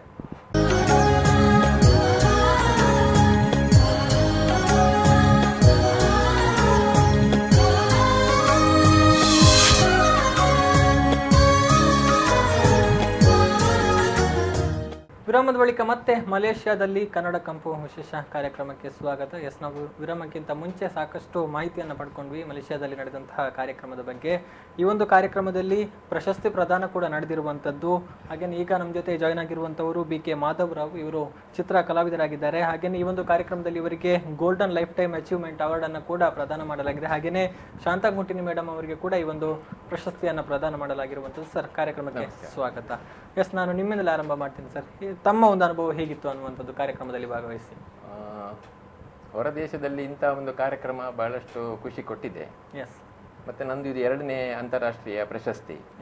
ಇದೇ ವರ್ಷ ಏಪ್ರಿಲ್ ಅಂದು ನನಗೆ ಇಂಡೋ ನೇಪಾಲ್ ಸೆಮಿನಾರ್ ಸಮಯ ಕಠ್ಮಂಡ್ನಲ್ಲಿ rising and talented personalities award ಅಂತ ಸಿಕ್ಕಿತ್ತು. ಅದು ಅದ್ದೂರಿ ಕಾರ್ಯಕ್ರಮ. ಅದು ಇದೀಗ 2ನೇ ಕಾರ್ಯಕ್ರಮ ಮಲೇಷ್ಯಾದಲ್ಲಿ. ಸ್ನೇಹಿತ ಪ್ರದೀಪ್ ಕುಮಾರ ಅವರ ಕಥಾಬಿಂದು ಹಾಗೂ ಅಲ್ಲಿನ ಶ್ರೀ ಮಾರಿಯಮ್ಮ ಟೆಂಪಲ್ ಅವರು ಕೊಟ್ಟಂತಹ ಒಂದು ಅವಾರ್ಡ್ ನನಗೆ ಬಹಳಷ್ಟು ಖುಷಿ ಕೊಟ್ಟಿದೆ. ಇದು 2ನೇ ಅಂತಾರಾಷ್ಟ್ರೀಯ ಪ್ರಶಸ್ತಿ. ನನಗೊಂದು ಹೊಸ ಹುಮ್ಮಸ್ಸು ಮತ್ತು ಹೆಚ್ಚಿನ ಒಂದು ಪ್ರೋತ್ಸಾಹ ನನಗೆ ಸಿಕ್ಕಿದಂತಾಗಿದೆ. ಬಹಳಷ್ಟು ಖುಷಿಯಾಗಿದೆ. ಏನೋ ಶಾಂತಾ ಕುಂಟಿನಿ ಅವರು ನಿಮಗೂ ಕೂಡ ಒಂದು ಪ್ರಶಸ್ತಿ ಲಭಿಸಿರುವಂಥದ್ದು. ಆ ನಿಟ್ಟಿನಲ್ಲಿ ಒಂದು ಅನಿಸಿಕೆಯನ್ನು ಹಂಚಿಕೊಳ್ಳೋದಿದ್ರೆ ಏನು ಹೇಳ್ತೀರಿ? ಅದೇ ಅವರು ಅಲ್ಲಿ ಅಂದರೆ ನನಗೆ ನನ್ನ ಮಗಳ ಒಂದು ಭರತನಾಟ್ಯ ಒಂದು ಇತ್ತು ಅಂತ ನೃತ್ಯ ಅಂತ ಹೇಳುವಂಥದ್ದು ಇತ್ತಲ್ವಾ. ಹಾಗೆ ಕಾರಣ ಆ ಒಂದು ನೃತ್ಯಕ್ಕೆ ಇರುವಂತಹ ಒಂದು ಮೇಕಪ್ ತಯಾರಿ ಅಂದ್ರೆ ಡ್ರೆಸ್ ಇಂದ ಹಿಡಿದು ಎಲ್ಲ ಮೇಕಪ್ ಮಾಡುವಂಥದ್ದು ತಯಾರಿ, ಹೌದು, ಅದೆಲ್ಲ ನಾವೇ ಇಲ್ಲಿಂದ ತಕೊಂಡು ಹೋಗುವಂಥದ್ದೊಂದು ಇತ್ತು. ಅದರಲ್ಲಿ ಅಲ್ಲಿ ನೋಡಿ ಮೇಕಪ್ ಮಾಡ್ಲಿಕ್ಕೆ ಯಾರು ಜನ ಇಲ್ಲ ಅಂತ ಹೇಳುವಂತಹ ಪರಿಸ್ಥಿತಿಯಲ್ಲಿ ಅವಾಗ ನಾನೇ ಮೇಕಪ್ ಮೆನ್ ಕೂಡ ಆದ ಹಾಗೆ ಅಲ್ಲಿ ಆಯಿತು. ಯಾಕಂತ ಹೇಳಿದ್ರೆ ಡ್ರೆಸ್ ಮಾಡೋದ್ರಿಂದ ಹಿಡಿದು ಮೇಕಪ್ ಅಲ್ಲಿ ನಾನು ಮಾಡಿದೆ. ಅದೇ ಅಂದರೆ ಮೊದಲು ನಾನು ಬ್ಯೂಟಿಷಿಯನ್ ಒಂದು ಕ್ಲಾಸಿಗೆ ಹೋದ ಕಾರಣ ನನಗೆ ಆ ಒಂದು ಮೇಕಪ್ ಮಾಡುವಂಥ ಒಂದು ಅಲ್ಲಿ ಇದು ಸಿಕ್ಕಿತು ನನಗೆ, ಅದೊಂದು ಸಂತಸ. ಮತ್ತು ಎಲ್ಲ ಒಂದು ಕಾರ್ಯಕ್ರಮಗಳಲ್ಲಿಯೂ ಮತ್ತು ಎಲ್ಲ ಆ್ಯಕ್ಟಿವಿಟೀಸ್ಗಳಲ್ಲಿಯೂ ಭಾಗವಹಿಸುವ ಕಾರಣ, ಈಗ ರಂಗೋವಲ್ಲಿ ಆಗಲಿ ಅಥವಾ ಯಾವುದೇ ಒಂದು ವಿಷಯದಲ್ಲಿ ಎಲ್ಲ ಪಾಲ್ಗೊಳ್ಳುವ ಕಾರಣವೇನೋ ನನಗೆ ಈ ಒಂದು ಲೈಫ್ ಟೈಮು ಇದರದ್ದು ಗೋಲ್ಡನ್ ಲೈಫ್ ಟೈಮು ಅಚೀವ್ಮೆಂಟ್ ಪೋಯೆಟ್ನೆಸ್ ಇದರದ್ದು ಅವಾರ್ಡ್ ಸಿಕ್ಕಿತ್ತು. ನನಗೆ ಒಂದು ತುಂಬ ಸಂತಸ ತಂದಿದೆ. ಅದೊಂದು ತುಂಬ ಖುಷಿಯಾಗಿದೆ ನನಗೆ. ಏನು ಪ್ರದೀಪ್ ಕುಮಾರ್ ಅವರು ನಾನು ಕೇಳಿದ್ಬಿಟ್ಟು, ತಾವು ಸಾಹಿತ್ಯ ಜೊತೆಗೆ ಕಾದಂಬರಿ ಕ್ಷೇತ್ರದಲ್ಲಿ ಕೂಡ ಸಾಕಷ್ಟು ಒಂದು ಕೆಲಸವನ್ನು ಮಾಡಿದವರು. ತಮ್ಮ ಒಂದು ಕಾದಂಬರಿಯ ಬಗ್ಗೆ ಹೇಳೋದಿದ್ರೆ? ನಂದು ಸಾಧಾರಣ ನನ್ನ ಕಾದಂಬರಿ ಮಂಗಳ, ಸುಧಾ, ತರಂಗ ಎಲ್ಲ ರಾಜ್ಯದ ಎಲ್ಲ ಹೆಸರಾಂತ ಪತ್ರಿಕೆಗಳಲ್ಲೂ ನಂದು ಕಾದಂಬರಿಗಳು ಧಾರಾವಾಹಿಯಾಗಿ ಬಂದಿದೆ. ಸಾಧಾರಣ ಒಂದು 50 ಕಾದಂಬರಿಗಳು ಬರೆದಿದ್ದೀನಿ. ಈಗ ಒಂದು ಪಾದ್ರಿ ಅನ್ನೋ ಒಂದು ಕಾದಂಬರಿನ ಬರಿತಾ ಇದ್ದೀನಿ. ಅದು ಭೂತಕೋಲಕ್ಕೆ ಸಂಬಂಧಪಟ್ಟ ಅಂತ ಕಾದಂಬರಿ. ಪ್ರಥಮ ಬಾರಿಗೆ ನಾನು ಬರೆದಿದ್ದು ಮೃದುಲಾ ಡೈರಿ ಅಂತೇಳಿ, ಅದು ಮಂಗಳಿಗೆ ಕೊಟ್ಟೆ. ಅದು ತುಂಬ ಪ್ರಚಾರ ಆಯಿತು. ಅದ್ರ ನಂತರ ಮರಣಶಾಸನ ಕಾದಂಬರಿ, ಅದು ಚಲನಚಿತ್ರಕ್ಕೂ ಆಯ್ಕೆಯಾಗಿತ್ತು. ಕಾದಂಬರಿ ಚಲನಚಿತ್ರಕ್ಕೆ ಆಯ್ಕೆಯಾಗಿತ್ತು. ಏನೋ ಒಂದು ಕೆಲವೊಂದು ಕಾರಣದಿಂದ ಅದು ಆಗಲೇ ಇಲ್ಲ, ಅದು ಕನಸಲ್ಲೇ ಉಳಿತು. ಇನ್ನು ಮುಂದೆ ಆಗ್ಬೋದು ಅನ್ನೋ ಒಂದು ಇದೆ ಯೋಜನೆ, ನೋಡಬೇಕು. ಇನ್ನು BK ಮಾಧವ್ ಅವರೇ, ತಾವು ಚಿತ್ರಕಲಾವಿದರು ಅನ್ನುವಂಥದ್ದು, ತಮ್ಮ ಒಂದು ಆ ಒಂದು ಕ್ಷೇತ್ರದ ಬಗ್ಗೆ ತಮ್ಮ ಒಂದು ಅನುಭವಗಳು ಅನ್ನುವಂಥ ಅದನ್ನು ಹಂಚಿಕೊಳ್ಳೋದಿದ್ರೆ? ನಾನಂದರೆ ಯಾವ ಕಲಾಶಾಲೆಗೂ ಹೋಗಿಲ್ಲ, ಯಾವ ಕಲಾ ಪರೀಕ್ಷೆಗೂ ಕೂತ್ಕೊಳ್ಳಿಲ್ಲ. ನನ್ನದೇ ಒಂದು ಇಂಟ್ರೆಸ್ಟ್ನಲ್ಲಿ ಈ ಒಂದು ಕಲೆಯನ್ನು ನಾನು ಒಂದು 2ನೇ ಹೆಂಡತಿ ಅಂತ ಹೇಳಿದ್ರು ತಪ್ಪಾಗ್ಲಿಕ್ಕಿಲ್ಲ. ಅಷ್ಟು ಒಂದು ಪ್ರೀತಿಯಿಂದ ನಾನು ಆರಾಧಿಸ್ತಾ ಇದ್ದೇನೆ. 1974ರಲ್ಲಿ ನನ್ನನ್ನು ಸೈಂಟ್ ಅಲೋಸಿಯಸ್ ಕಾಲೇಜ್ನಲ್ಲಿ ನಾನು ಕಲ್ತದ್ದು. ಅಲ್ಲಿ ನನ್ನನ್ನು ಫೈನ್ ಆರ್ಟ್ ಸೆಕ್ರೆಟರಿಯಾಗಿ ಮಾಡಿದರು. ಆಗ ಒಂಥರ ಹುಮ್ಮಸ್ಸು ಬಂತು. ಆಗ ನೋಟಿಸ್ ಬೋರ್ಡಲ್ಲಿ ಚಿತ್ರ ಎಲ್ಲ ನಾನು ಹಾಕ್ತಾ ಇದ್ದೆ. ಅದು ನನ್ನ ಬಿಗಿನಿಂಗ್ ಅಂತ ಹೇಳ್ಬೋದು. ಅದನಂತರ ಒಂದು ಸ್ವಲ್ಪ ಗ್ಯಾಪ್ ಆಗಿ 1980ರಲ್ಲಿ ಸ್ಟೇಟ್ ಬ್ಯಾಂಕ್ ಆಫ್ ಮೈಸೂರನ್ನು ಸೇರಿದ ನಂತರ ನಾನು ನನ್ನ ರಿಲೇಟಿವ್ಸಿಗೆ, ಹಿತೈಷಿಗಳಿಗೆ ಎಲ್ಲ ನಾನು ಗ್ರೀಟಿಂಗ್ ಕಾರ್ಡ್ ನಾನೇ ಬಿಡಿಸ್ತಾ ಇದ್ದೆ. ಪ್ರತಿ ವರ್ಷ ನಾನೇ ಕೈಯಲ್ಲಿ ಬಿಡಿಸಿ 30-40 ಕಾರ್ಡ್ ಕಳಿಸ್ತಾ ಇದ್ದೆ. ಈಗ ಕಂಪ್ಯೂಟರ್ ಬಂದ ನಂತರ ಅದನ್ನು ಸ್ಕ್ಯಾನ್ ಮಾಡಿ ಈಗ 150ಕ್ಕೂ ಮಿಕ್ಕಿದೆ. ಪ್ರತಿ ವರ್ಷ 150 ಗ್ರೀಟಿಂಗ್ ಕಾರ್ಡನ್ನು ನಾನು ನನ್ನ ಹಿತೈಷಿಗಳಿಗೆ, ಫ್ರೆಂಡ್ಸಿಗೆ, ಫಾರಿನ್ಗೆಲ್ಲ ಹೋಗ್ತಾ ಇದ್ದೆ. ಹಾಗಾಗಿ ಹೆಚ್ಚಿನ ಪತ್ರಿಕೆಗಳಲ್ಲಿ ನನ್ನನ್ನು ಗ್ರೀಟಿಂಗ್ಸ್ ಕಲಾವಿದ ಅಂತಲೇ ಕರಿತಾ ಇದ್ದಾವೆ. ಆ ಬಳಿಕ ನನಗೆ ಈ ಶಾಂತಿವನ ಟ್ರಸ್ಟ್ ಧರ್ಮಸ್ಥಳದವರು ಅಂಚೆ ಸ್ಪರ್ಧೆ ಮಾಡ್ತಾ ಇದ್ರು, ಕಾರ್ಡಲ್ಲಿ ಚಿತ್ರ ಬಿಡಿಸುವಂಥದ್ದು. ಅಲ್ಲಿ ಒಂದು ಸಾಧಾರಣ 12,000-14,000 ಕಾರ್ಡ್ ಬರ್ತದೆ ಪ್ರತಿ ವರ್ಷ. ಅದರಲ್ಲಿ ನಾನು ಸ್ಟೇಟ್ ಲೆವೆಲಲ್ಲಿ 3 ಬಾರಿ ನನಗೆ 2ನೇ ಸ್ಥಾನ ಸಿಕ್ಕಿತ್ತು. ಸೊ ವೀರೇಂದ್ರ ಹೆಗಡೆ ಅವರಿಂದ ಸನ್ಮಾನ ತಗೊಳ್ಳುವಂಥ ಒಂದು ಅವಕಾಶ ನನಗೆ ಲಭಿಸಿತು. ಅದನಂತರ ನನಗೆ ಸಣ್ಣ ಕಾರ್ಡಲ್ಲಿ ಬಿಡಿಸೋದು ಅಂತ ಹೇಳಿದರೆ ನನ್ನ ಸ್ಪೆಷಾಲಿಟಿ. ಆ ಸಣ್ಣ ಕಾರ್ಡ್ನಲ್ಲಿ, ಆ 0 ಬ್ರಷ್ನಲ್ಲಿ ನಾನು ಒಂದು ಚಿತ್ರ ಬಿಡಿಸೋದು ಅಂತ ಹೇಳಿದ್ರೆ ನನಗೆ ಬಹಳ ಪ್ರೀತಿ. ಅಂತೆಯೇ ಹಲವಾರು ರಾಜ್ಯ ಮಟ್ಟದ ಚಿತ್ರಕಲಾ ಇದರಲ್ಲಿ ನಾನು ಪ್ರಥಮ ಸ್ಥಾನ ಗಳಿಸಿದ್ದೇನೆ. ಅದನಂತರ ಒಂದರ ನಂತರ ಒಂದರಾಗಿ ನನಗೆ ಸನ್ಮಾನ, ಹಾಗೆ ಸ್ಟೇಟ್ ಅವಾರ್ಡ್ಸ್ ಎಲ್ಲ ಬಲ್ಲಿಸುರಾಯಿತು. ಈಗ ಅಂತಾರಾಷ್ಟ್ರೀಯ ಮಟ್ಟಕ್ಕೆ ಹೋಗಿದ್ದೇನೆ. ಇನ್ನು ನೋಡಬೇಕು, ದೇವರ ಇಚ್ಛೆ. ಖಂಡಿತವಾಗ್ಲೂ ತಾವು ಇನ್ನಷ್ಟು ಎತ್ತರಕ್ಕೆ ಬೆಳಿಬೇಕು ಅನ್ನುವಂಥದ್ದು ನಮ್ಮ ಆಶಯ ಆಗಿರುವಂಥದ್ದು. ಎಸ್ ಮೇಡಮ್, ಇನ್ನು ನಾನು ನಿಮ್ಮ ಹತ್ರ ಕೇಳೋದಿದ್ರೆ, ಈಗ ಒಂದು ಸಾಹಿತ್ಯ ಅನ್ನುವಂಥದ್ದು ನಿರಂತರವಾಗಿ ಬದಲಾವಣೆಗೆ ಒಳಗಾಗ್ತಾ ಬಂದಿರುವಂಥದ್ದು. ಈಗ ತಾವು ನೋಡಿದ ಪ್ರಕಾರ ಈ ಒಂದು ಸಾಹಿತ್ಯದ ಪ್ರಕಾರಗಳಲ್ಲಿ ಈಗ ಮುಂಚೆ ಹೇಗಿತ್ತು ಮತ್ತು ಈಗ ಹೇಗಿದೆ ಅನ್ನುವಂಥದ್ದು, ಅಥವಾ ತಾವು ಇದನ್ನು ನೋಡೋದಿದ್ರೆ ಯಾವ ರೀತಿ ನೋಡ್ತೀರಿ ಅನ್ನುವಂಥದ್ದನ್ನು? ಸಾಹಿತ್ಯ ಮೊದಲಿನ ಕಾಲದಲ್ಲಿ ಒಂದು ಈಗ ಬಸವಣ್ಣ ಆಗಿರಲಿ, ಅಥವಾ ಆದಿಕವಿ ಆದವರು ವಾಲ್ಮೀಕಿ ಆಗಿರಲಿ, ಅಥವಾ ಶಂಕರಾಚಾರ್ಯರಾಗಿರಲಿ, ಅಕ್ಕ ಮಹಾದೇವಿ ಆಗಿರಲಿ, ಯಾರೇ ಆಗಲಿ ಅವರು ಬರೆಯುವುದರಲ್ಲಿ ತುಂಬ ನಿಖರತೆಯೂ ಇತ್ತು, ಪ್ರಖರತೆಯೂ ಇತ್ತು. ಅಷ್ಟೊಂದು ತೀಕ್ಷ್ಣವಾಗಿತ್ತು ಸಾಹಿತ್ಯ. ಇವಾಗ ಏನು ಅಂತ ಹೇಳಿದ್ರೆ, ಮೇಲಿನಿಂದ ನೋಡಿ ಬಿಡ್ತಾರೆ, ಅದನ್ನು ವಾಟ್ಸಪ್ನಲ್ಲಿ ಬರ್ದು ಕಳಿಸ್ಬಿಡ್ತಾರೆ. ಅದು ಸಾಹಿತ್ಯ ಅಂತ ಅನ್ನಿಸಿಕೊಳ್ಳುವುದಿಲ್ಲ, ಆಳಕ್ಕೆ ಇಳಿಯುವುದಿಲ್ಲ. ಸುಮ್ಮನೆ ಮೇಲಿಂದ ನೋಡ್ತಾರೆ, ಬರೀತಾರೆ. ಅದು ಸಾಹಿತ್ಯ ಆಗುದಿಲ್ಲ, ಅದು ಬರೀ ವಾಕ್ಯ ಆಗ್ತದೆ, ಬರೀ ವಾಕ್ಯ ಬರ್ದಾಗೆ ಆಗ್ತದೆ. ಅದು ಆಗಬಾರ್ದು. ಯಾಕಂದ್ರೆ ನಾವು ನಮ್ಮ ಆ ಒಂದು ವಿಷಯಗಳ ಒಳಗೆ ಹೋಗಬೇಕು. ಆ ಒಂದು ವಸ್ತುವಿನ ವಿಷಯಗಳ ಒಳಗೆ ಇಳಿದಾಗಲೇ ನಾವು ಅದನ್ನು ನೋಡಲಿಕ್ಕೆ ಸಾಧ್ಯ. ನಮ್ಮ ಒಂದು ಒಳಕಣ್ಣಿನಿಂದ ನಾವು ನೋಡಬೇಕು, ಅದು ಏನಾಗಿದೆ ಅಂತ ಹೇಳುವಂಥದ್ದನ್ನು. ಆವಾಗ ನಮಗೆ ಒಂದು ಮೇಲೆ ಬರಲಿಕ್ಕೆ ಸಾಧ್ಯ. ಅಂತಹ ಸಾಹಿತ್ಯಗಳನ್ನು ಇನ್ನು ಹುಟ್ಟಲಿಕ್ಕೂ ಸಾಧ್ಯ, ನಮಗೆ ಬರೀಲಿಕ್ಕೂ ಸಾಧ್ಯ. Yes sir. ಈಗ ನಾನು ಪ್ರದೀಪ್ ಕುಮಾರ್ ಅವ್ರ ಹತ್ರ ಕೇಳೋದಿದ್ರೆ, ಸರ್, ಒಂದು ಯಾವುದೇ ಒಂದು ಸಂಸ್ಥೆಗಳಿರ್ಬೋದು ಅಥವಾ ಯಾವುದೇ ಒಂದು ಕಾರ್ಯಕ್ರಮಗಳನ್ನು ಸಂಘಟಿಸೋದು ಅಂದರೆ ಅದು ಸಾಮಾನ್ಯ ಸುಲಭದ ಮಾತಾಗಿರೋದಿಲ್ಲ. ತಾವು ಒಂದು ಸಂಘಟಕನಾಗಿ ತಮ್ಮ ಒಂದು ಅನುಭವಗಳನ್ನು ಹಂಚಿಕೊಳ್ಳೋದಿದ್ರೆ, ಒಂದು ಸಂಘಟಕನ ಪಾಡುಗಳನ್ನು ತಾವು ಯಾವ ರೀತಿ ವಿವರಿಸೋಕ್ಕೆ ಬಯಸ್ತೀರಿ ಸರ್? ಸಂಘಟಕನಾದವ್ರಿಗೆ ತುಂಬ ಕಷ್ಟ ಇದೆ. ತುಂಬ ಅಂದರೆ ಅದು ಹೇಳ್ಕೊಳಕ್ಕಾಗಲ್ಲ. ಅದು ತುಂಬ ಅಷ್ಟು. ಯಾಕಂದರೆ ಒಂದು ಹಣಕಾಸಿಂದ ಆಗ್ಬೋದು, ಮತ್ತು ಗೆಸ್ಟ್ಗಳನ್ನ, ಯಾಕೆಂದರೆ ನನ್ನ ಒಂದು ಕಾರ್ಯಕ್ರಮಕ್ಕೆ ನನಗೆ ಕೆಲವರು ಹೇಳ್ತಾರೆ, ನಾನು ಒನ್ ಮ್ಯಾನ್ ಶೋ ಅಂತ ಹೇಳ್ತಾರೆ ನನಗೆ. ಕೆಲವರು ತಮಾಷೆ ಮಾಡ್ತಾರೋ ಅಥವಾ ಅವರ ಅಭಿಮಾನದಲ್ಲಿ ಹೇಳ್ತಾರೋ ಗೊತ್ತಿಲ್ಲ. ಆದರೆ ನನಗೆ ಅಂದರೆ ಈಗ ಸಾಹಿತ್ಯ ಕಾರ್ಯಕ್ರಮಕ್ಕಾಗಲಿ ಇದಕ್ಕಾಗಲಿ ಯಾರು ಅಂದರೆ ಇದರಲ್ಲಿ ನಾವೇನು ಕೊಡುವಂಥದ್ದು ಏನಿರಲ್ಲ. ಹಾಗೆ ಇದರಲ್ಲಿ ಜೊತೆಗೆ ಸೇರುವಂಥವ್ರು ತುಂಬ ಕಮ್ಮಿ. ಒಬ್ಬನೇ ಭಾಳ ಕಷ್ಟ, ತುಂಬ ಒಂದು ಇದಾಗಿದೆ. ನನ್ನ ಒಂದು ಕಾರ್ಯಕ್ರಮಕ್ಕೆ ನಿಜವರು ಹೇಳಬೇಕು ಅಂದರೆ, ನಮಗೆ ಹಿರಿಯರು, ಒಂದು ಪೂಜ್ಯರು ಆದಂಥ ನಮ್ಮ ಹರಿಕೃಷ್ಣಪ್ಪನವರು ಅವರ ಒಂದು ಸಹಕಾರದಿಂದ ನನ್ನ ಇಷ್ಟು ವರ್ಷದ್ದು ನನ್ನ ಕಾರ್ಯಕ್ರಮ ಸಾಧಾರಣ ಒಂದು 50ರಿಂದ ಒಂದು 50-60 ಕಾರ್ಯಕ್ರಮ, 10 ವರ್ಷದ 11 ವರ್ಷದ ಒಂದು 50 ಕಾರ್ಯಕ್ರಮ ಮಾಡಿರ್ಬೋದು. ಅದು ಎಲ್ಲದಕ್ಕೂ ನಮ್ಮ ಒಂದು ಅವರ ಬೆಂಬಲ, ಅವರ ಒಂದು ಪ್ರೋತ್ಸಾಹ ಇಲ್ಲ ಅಂದರೆ ನಮ್ಮ ಇಷ್ಟು ಕಾರ್ಯಕ್ರಮ ನಡೆಸ್ತಿಲ್ಲ ಅಂತ ಹೇಳ್ಬೋದು. ಆದರೆ ಇವತ್ತಿಗೂ ಇನ್ನೂ ಈಗ ತೊಂದರೆ ಇಲ್ಲ. ನಮಗೆ ಬೇರೆ ಬೇರೆ ಕನ್ನಡ ಸಂಸ್ಕೃತಿ ಇಲಾಖೆ ಇರ್ಬೋದು, ಕರ್ನಾಟಕ ಬ್ಯಾಂಕ್ ಇರ್ಬೋದು, ಇವರೆಲ್ಲ ನನಗೆ ಸ್ಪಾನ್ಸರ್ ಕೊಟ್ಟಿದ್ದಾರೆ. ಮುಂದೆ ಪ್ರೋತ್ಸಾಹ ಕೊಡ್ತಾ ಇದ್ದಾರೆ, ಸ್ಪಾನ್ಸರ್ ಸಹಕಾರ ಕೊಡ್ತಾ ಇದ್ದಾರೆ. ಅದರಲ್ಲೂ ಕನ್ನಡ ಸಂಸ್ಕೃತಿ ಇಲಾಖೆಯವರು ಸಾಧಾರಣ ಕಳೆದ ಒಂದು 12 ವರ್ಷದಿಂದ ನಿರಂತರವಾಗಿ ನನ್ನ ಒಂದು ಕಾರ್ಯಕ್ರಮಕ್ಕೆ ಇದೆ, ಹಾಗೆ ಹೋಗ್ತಾ ಇದೆ. ಎಲ್ಲ ಒಂದು ಇದಾಗ್ತದೆ, ನಡ್ಕೊಂಡ್ ಬರ್ತಾ ಇದೆ. ದೇವರ ಆಶೀರ್ವಾದ ಮತ್ತೆ ನಮ್ಮ ಸಾಹಿತ್ಯ ಸ್ನೇಹಿತರದು ಇದರಿಂದ ನಡೀತಾ ಇದೆ. ಇನ್ನಷ್ಟು ಮಾತನಾಡ್ತೀನಿ, ಆದರೆ ಅದಕ್ಕಿಂತ ಮುಂಚೆ ಒಂದು ವಿರಾಮವನ್ನು ತಗೊಳ್ಬೇಕು. ಎಸ್ ವೀಕ್ಷಕರೇ, ವಿಶೇಷ ಕಾರ್ಯಕ್ರಮ ಮುಂದುವರಿಯುತ್ತೆ ಒಂದು ಸಣ್ಣ ವಿರಾಮದ ನಂತರ.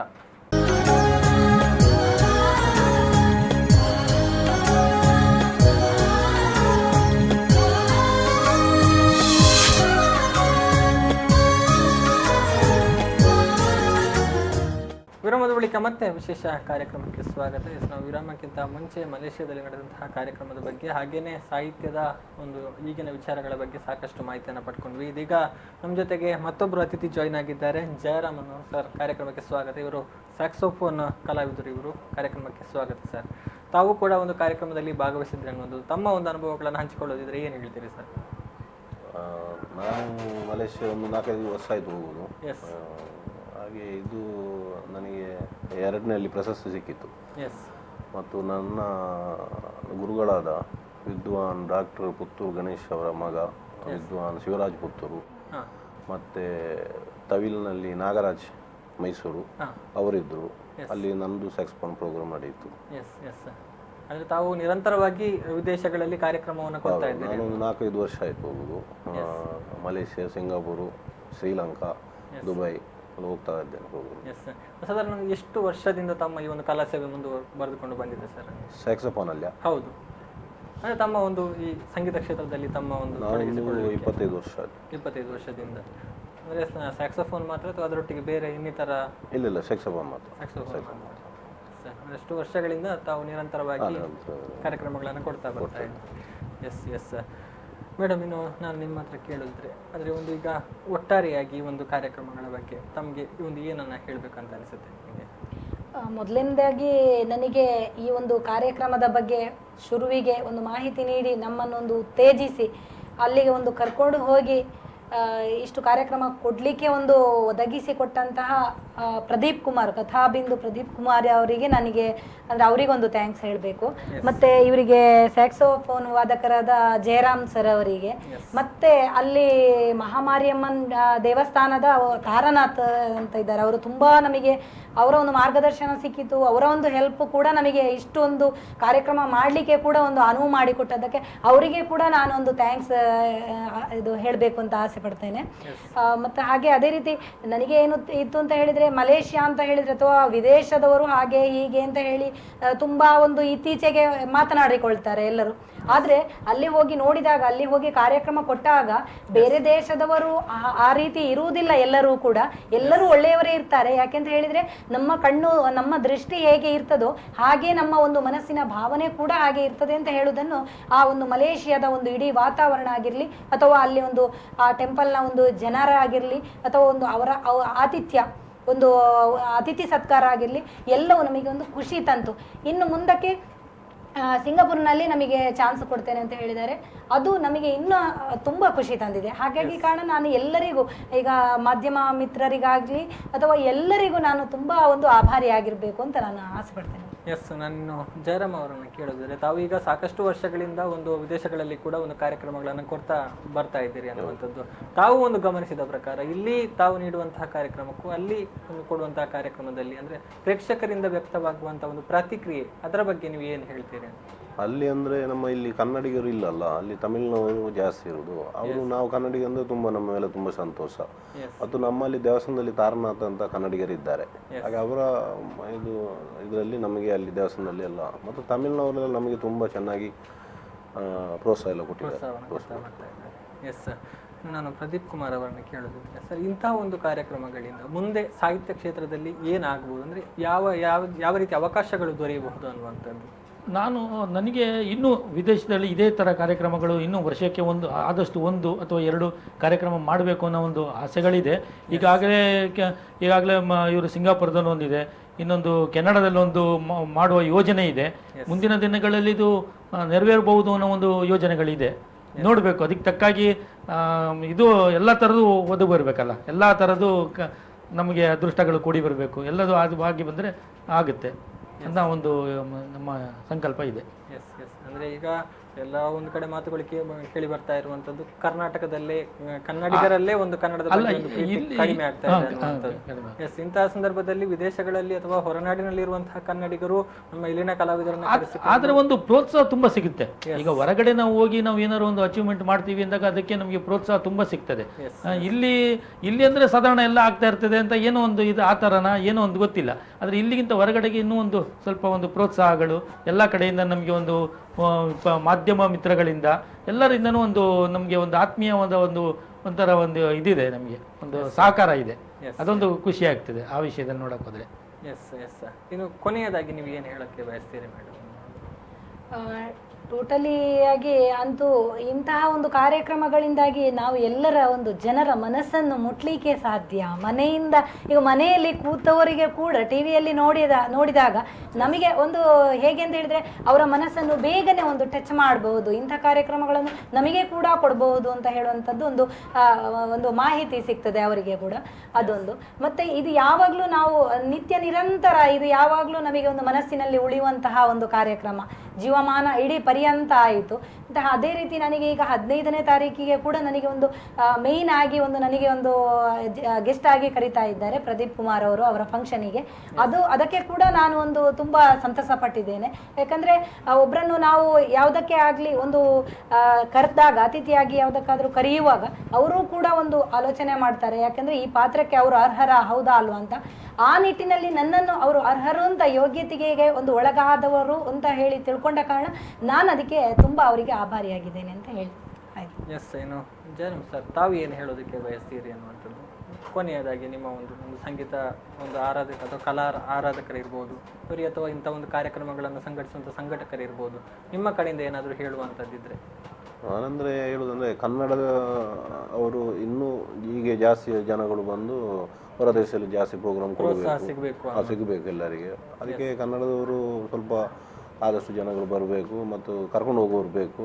ಇನ್ನೂ ಸಹ ಪ್ರೋಗ್ರಾಮ್ ಎಲ್ಲ ಜಾಸ್ತಿ ಅಲ್ಲಿ ವಿದೇಶದಲ್ಲಿ ನಡಿಬೇಕು. ಮತ್ತು ನನ್ನ ಗುರುಗಳಿದ್ದಾರೆ ವಿದ್ವಾನ್ ಡಾಕ್ಟರ್ ಪುತ್ತೂರು ಗಣೇಶ್ ಅವರು, ಅವರಿಗೆ ಸಹ ಇನ್ನೊಂದು ನೆಕ್ಸ್ಟ್ ಪ್ರೋಗ್ರಾಮಲ್ಲಿ ಏರ್ಪಾಡಾಗ್ತದೆ, ಹಾಗೆ ಅವರು ಸಹ ಬರಬೇಕು. ಹಾಗೆ ಮತ್ತು ಎಲ್ಲರೂ ತುಂಬ ಜನ ಬರಬೇಕು ಅಲ್ಲಿ ಪ್ರೋಗ್ರಾಮ್, ಎಲ್ಲರಿಗೆ ಕನ್ನಡಿಗರಿಗೆ ಸಿಕ್ಕಬೇಕಂತ ನನ್ನ ಒಂದು ಅಪೇಕ್ಷೆ. ಎಸ್ ಸರ್, ಅಲ್ಲಿಗೆ ನಮಗೆ ಕಾಂಟ್ಯಾಕ್ಟ್ ಮಾಡಿಕೊಟ್ಟಿದೆ ನಮ್ಮ ಜಯರಾಮ್. ಅಲ್ಲಿ ಮಲೇಷ್ಯಾಗೆ ನಮಗೆ ಒಂಥರ ಸೇತುವೆ ಅಂತ ಹೇಳ್ತಾರಲ್ಲ, ಆ ಸೇತುವೆ ಮಾಡಿಕೊಟ್ಟಿದೆ ನಮಗೆ ಜಯರಾಮ್ನವರು. ಅವರ ಒಂದು ಮಾರ್ಗ ಸ್ಟಾರ್ಟಿಂಗ್ ನಮಗೆ ಸ್ಟೆಪ್ ತೋರಿಸಿಕೊಟ್ರು, ನಾವಲ್ಲಿ ಹೋಗಿ ಬಂದು ನನಗೆ ಒಂದು ಬೇರೆ ಕಡೆ ಮಾಡಬೇಕು ಅಂತ ಅವಕಾಶ ಯೋಚನೆ ಇತ್ತು. ಆ ಟೈಮಲ್ಲಿ ಬಂದು ಇವರು ಜಯರಾಮ್ ಅವರು ಹೇಳಿದ್ರು, ಒಂದು ಮಲೇಷ್ಯಾದಲ್ಲಿ ನೀವು ಮಾಡುವಾಗಿದ್ರೆ ನಾನೊಂದು ವ್ಯವಸ್ಥೆ ಮಾಡಿಕೊಡ್ತೀನಿ ಅಂತ. ನಮ್ಗೊಂದು ಹುಮ್ಮಸ್ಸಾಯ್ತು, ಯಾಕೆ ಮಾಡಬಾರ್ದು ಅಂತ ಹಾಗೆ ಹೊರಟಿದ್ದು. ಎಸ್ ಸರ್, ಇನ್ನು ನಾನು ನಿಮ್ಮ ಹತ್ರ ಕೇಳಿದ್ರೆ ಒಂದು ಸಂಘಟಕನ ನೆಲೆಯಲ್ಲಿ ತಾವು ಕೊನೆಯದಾಗಿ ಏನು ಹೇಳಕ್ಕೆ ಬಯಸ್ತೀರಿ ಅನ್ನುವಂಥದ್ದು? ಸಂಘಟಕ ಕಾರ್ಯಕ್ರಮ ಹೆಚ್ಚು ಕಾರ್ಯಕ್ರಮ ಮಾಡಿದ್ರೆ ನಾವು ಕನ್ನಡ ನಾವು ಇನ್ನೂ ಉಳಿಸ್ಬಹುದು. ಕೆಲವು ಕಡೆ ಈಗ ಬೆಂಗಳೂರು ಕಡೆ ಎಲ್ಲ ಕನ್ನಡ ಹೋಗಿ ಎನ್ನಡ ಆಗಿದೆ, ಕನ್ನಡ ಬೇರೆ ಇದೇ ಆಗಿದೆ. ಹಾಗೆ ಅದು ಕನ್ನಡ ಉಳಿಸ್ಬೇಕು ಅಂದ್ರೆ ಈ ತರದೊಂದು ಒಂದೊಂದು ಪ್ರಯತ್ನ ಮಾಡಿದ್ರೆ ನಮ್ಮ ಕನ್ನಡ ನಮಗೆ ಉಳಿತದೆ. ಅದೊಂದು ಇದೆ, ಈ ಮೂಲಕ ನಾವು ಕನ್ನಡತನವನ್ನು ಉಳಿಸ್ಕೋಬಹುದು, ಹೊರಗೆ ಕೂಡ ನಮ್ಮತನವನ್ನು ಉಳಿಸ್ಕೋಬಹುದು ಅಂತ.